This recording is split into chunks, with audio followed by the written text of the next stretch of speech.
NDC has raised objections to a proposal by the Electoral Commission to close polls at 3 p.m. instead of 5 p.m., saying it is a poorly thought-through decision designed to disenfranchise eligible voters and also create needless problems for the electoral system. The EC has already stated the electoral reforms adopted at the end of a two-day IPAC meeting are binding on all political parties, including the NDC. It explains the reforms are part of at least 20 changes to Ghana's election processes aimed at strengthening and deepening the system. The opposition NDC, however, refused to participate in the IPAC meeting over accusations the EC chairperson, Jane Mensah, rigged the 2020 polls in favor of the governing NPP. Here's a report on the reforms.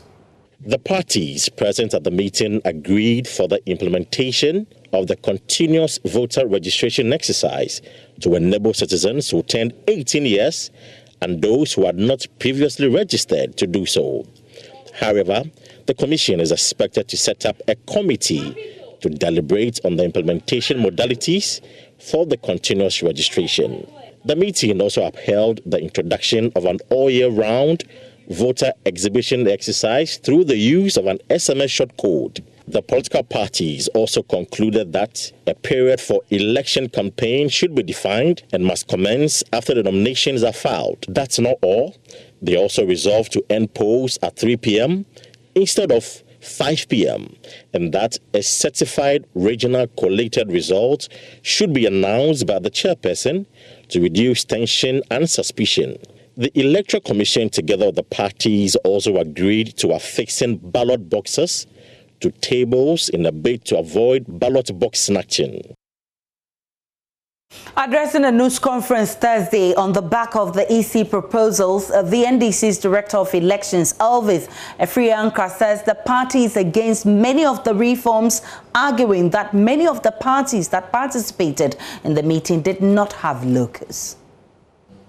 The National Democratic Congress has decided to boycott IPAC temporarily due to the bastardization of that revered body by the Jane Mensah Bosman Asare-led Electoral Commission.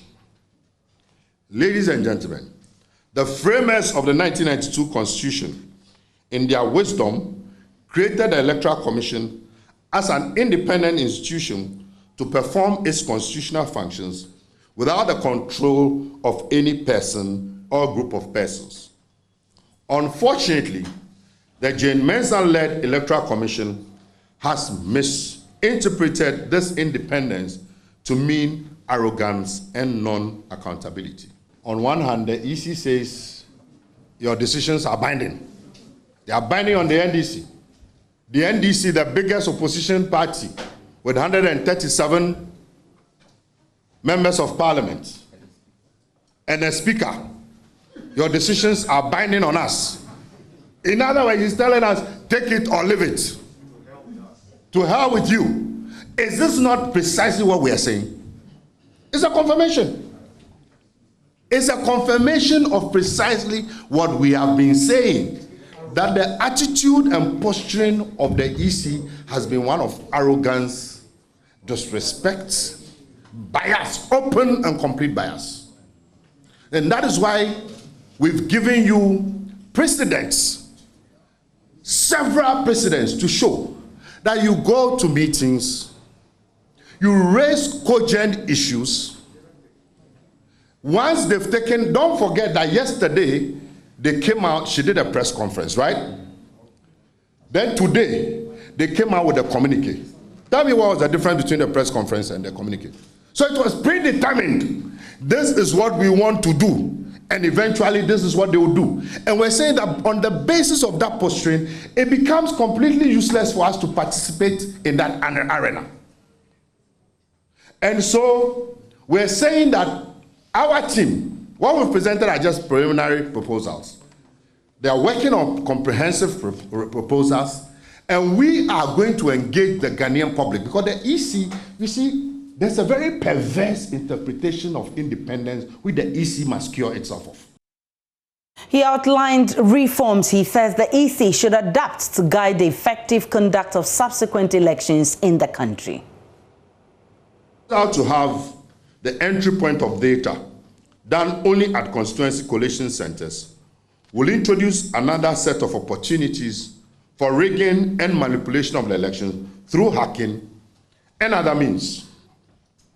The way to build further efficiencies into the collation process and eliminate minor inaccuracies is to hire and train competent EC staff to ensure accurate data entry and collation, and not to throw away the time-tested practice of collation at the national level. Data entry and collation must be done at the constituency level and sent to the National Collation Center for aggregation by the returning officer and with the participation of political party representatives. This will ensure accuracy and transparency in the aggregation of constituency results for free and fair election results declaration. NDC Chairman Samuel Ofosu-Ampofo says the party has decided it will no longer contest elections in court.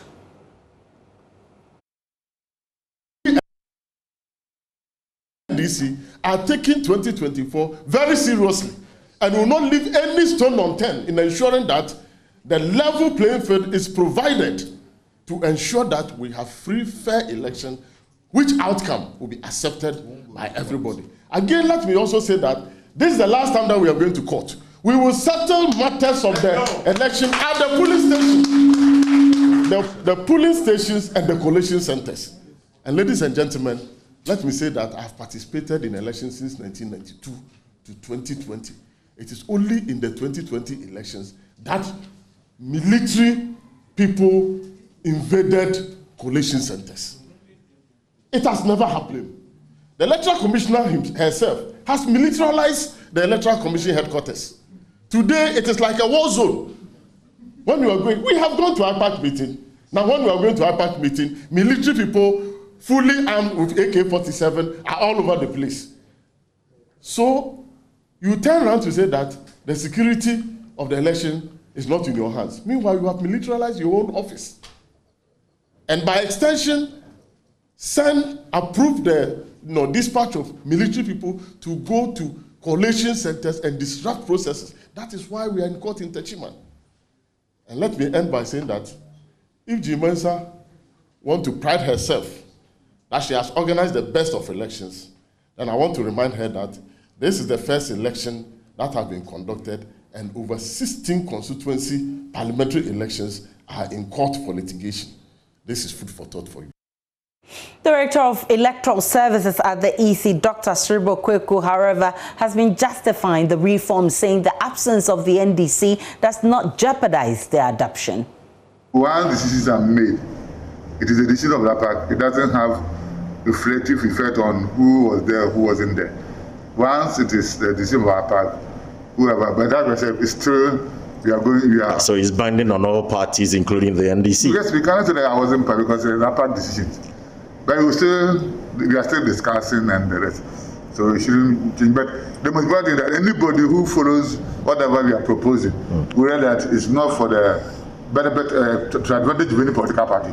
It is just to help improve the electoral system. And I believe everybody will be happy to be in line with any decision that will help improve the qualities of our elections. So, but Doc, how do you answer this question that NDC is, one of the two parties in this country who are currently even in parliament, PUP, in codes, are really not relevant people. So how then do you push for electoral reforms without one key critical stakeholder in our elections? I know you know that the Electoral Commission did not push anybody out of the meeting.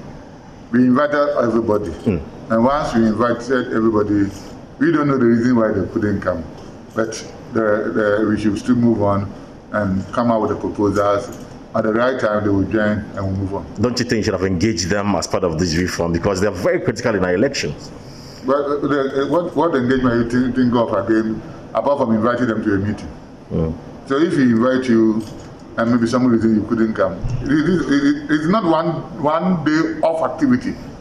We have other additional days that will come So the appropriate time they will join us for us to move forward. So are you expecting that when finally the NDC joins our parking meeting, they should submit themselves to the proposals and conclusions that you guys have adopted today? If they join and they think they have a reason why something shouldn't happen, we all join and move on. You understand? Because we are still deliberating, discussing, but I believe that if you have followed all the proposals that you have made, for example, we say that females should pay 50%. Right. I don't think anybody will come and kick against it. People with disability to pay 50%. But closing of polls at 3 p.m., that is a huge problem. Some said that you promised 24-hour delivery of the declaration of the 2020 result. That didn't happen. Aren't you pushing yourself to the wall? I don't know whether you are aware that a lot of countries close their polls at 3 p.m., even including Nigeria. Including Nigeria, they do. And you see, what we should understand is that if you are in the queue by 3 o'clock, you'll be allowed to vote. So it doesn't mean that when we say we are close at 3 o'clock, whether the queue has is a result of no close, no. So what it means is that by 3 o'clock, you cannot come and join the queue. But if you're already in the queue, you'll be allowed to vote. And if you follow the 2020 election, because of the efficiency you have built into our system, by 1 o'clock, you follow the election. And in the BBC wrote as part of the report that it was seamless election. You go there, I think there was no election. Because the system was so efficient that you don't join the queue for a long time. So if you go by the 2020 election, by 1 o'clock, almost everybody has voted. So that is what it is. And we are maintaining the system that we put in place and improve upon them.